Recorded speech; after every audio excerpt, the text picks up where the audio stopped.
सभी को जय यीशु। आइए हम राजा सुलेमान की कहानी सुनते हैं। सुलेमान इज़राइल के दूसरे राजा दाऊद और बेतशीबा का पुत्र था। राजा दाऊद ने बुजुर्ग होने पर सुलेमान का राज्याभिषेक किया और परमेश्वर के मार्ग पर चलने की शिक्षा दी। राजा सुलेमान का वर्णन हमें पुराने व्यवस्थान के राजाओं के पहले ग्रंथ में अध्याय 1 से 11 में देखने को मिलता है। राजा सुलेमान भी अपने पिता दाऊद की तरह एक महान राजा हुए जो परमेश्वर के प्रिय बन गए। परमेश्वर ने प्रसन्न होकर उनसे कुछ मांगने के लिए कहा। सुलेमान, सुलेमान, मैं तुझसे प्रसन्न हूँ, मांग ले क्या चाहता है, मैं संसार की कीमती से कीमती वस्तु तुझे दे दूंगा। हे प्रभु, तेरी स्तुति हो। प्रभु, मैं सिर्फ इतना चाहता हूं कि तू मुझे बुद्धि और विवेक का वरदान दे ताकि मैं तेरे कार्य इस पृथ्वी पर सही ढंग से कर सकूं। सुलेमान, तूने धन संपत्ति वैभव कुछ ना मांगते हुए सिर्फ बुद्धि और विवेक का वरदान मांगा। मैं तुझसे प्रसन्न हूँ और ये वरदान देता हूँ कि इस दुनिया में तुझसे बुद्धिमान कोई रहा और ना ही कोई होगा। इसके साथ ही मैं तुझे धन दौलत व अन्य वरदान भी देता हूँ। राजा सुलेमान सबसे बुद्धिमान और प्रतापी राजा हुए। उनके न्याय और विवेक की गाथा दूर दूर तक मशहूर हो गई। एक दिन राजा ने मुनादी करवाई। सुनो सुनो सुनो, महाराजा अधिराज, अति पराक्रमी, अति बुद्धिमानी राजा सुलेमान ने यह ऐलान किया है कि मेरे राज्य में किसी भी व्यक्ति के साथ कोई भी प्रकार का अन्याय नहीं किया जाएगा। किसी भी समय कोई भी व्यक्ति न्याय मांगने राज दरबार में आ सकता है। सुनो सुनो सुनो। और जैसा कि परमेश्वर ने सुलेमान को वरदान दिया था, वो अपने न्याय और विवेक के लिए लोकप्रिय हो गए। लोग उनके दरबार में न्याय मांगने आने लगे और एक दिन 2 स्त्रियां राजा सुलेमान के दरबार में न्याय मांगने पहुंची। महाराज की जय हो, महाराज की जय हो। कहो, क्या हुआ है? महाराज, हमें न्याय दीजिए। हाँ महाराज, हमें न्याय दीजिए। ये पुत्र मेरा है। नहीं, ये मेरा पुत्र है। ये पुत्र मेरा है। ये मेरा कह पुत्र लो है। और एक एक करके बताओ। महाराज, मैं बताती हूँ आपको। हम दोनों ने अपने पुत्रों को एक साथ जन्म दिया है और अब ये मेरे पुत्र को अपना पुत्र ठहरा रही है। नहीं महाराज, ये झूठ बोल रही है।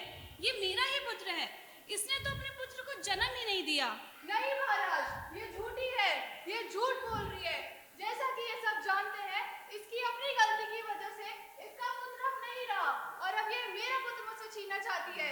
नहीं, ये मेरा पुत्र है। ये मेरा पुत्र है। ये मेरा पुत्र है। ये कह मेरा लो। पुत्र है।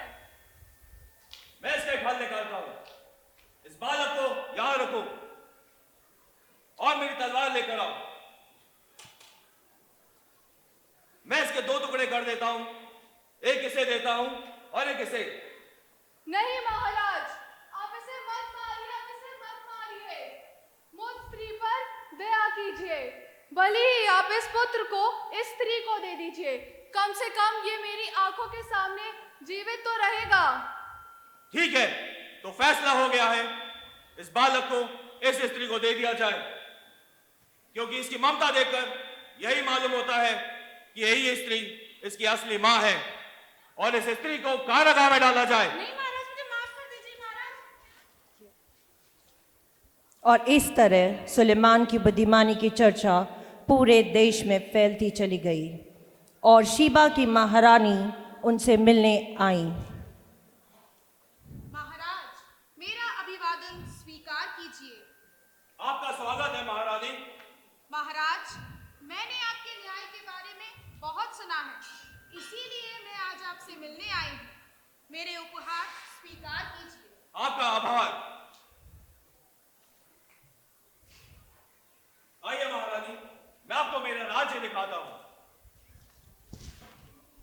आइए अब हम सब राजा सुलेमान के जीवन का दूसरा पहलू भी देखते हैं। हम सभी उनके अति बुद्धिमानी होने के बारे में तो जानते हैं, पर शायद हम लोगों में से बहुत कम लोगों को यह पता है कि वे गलती के कारण परमेश्वर के प्रेम से दूर हो गए। वे खुद ही अपने पतन का कारण बने। राजा सुलेमान ने 700 युवतियों से विवाह कर उन्हें अपनी रानी बनाया और उन सभी युवतियों के अलग अलग देवी देवताओं की पूजा आराधना की। बस यहीं से सुलेमान का पतन शुरू हुआ और वह परमेश्वर से दूर होते चले गए। प्रियों, इसी प्रकार हम सभी जो आशा के तीर्थ यात्री हैं और स्वर्ग और अनंत जीवन की आशा की बाट जो रहे हैं, हमारी वह तीर्थ यात्रा स्वर्ग की तरफ तभी पूरी हो सकेगी जब हम परमेश्वर की आज्ञाएं मानते हुए उनके मार्ग पर चलें। धन्यवाद। बहुत बहुत धन्यवाद।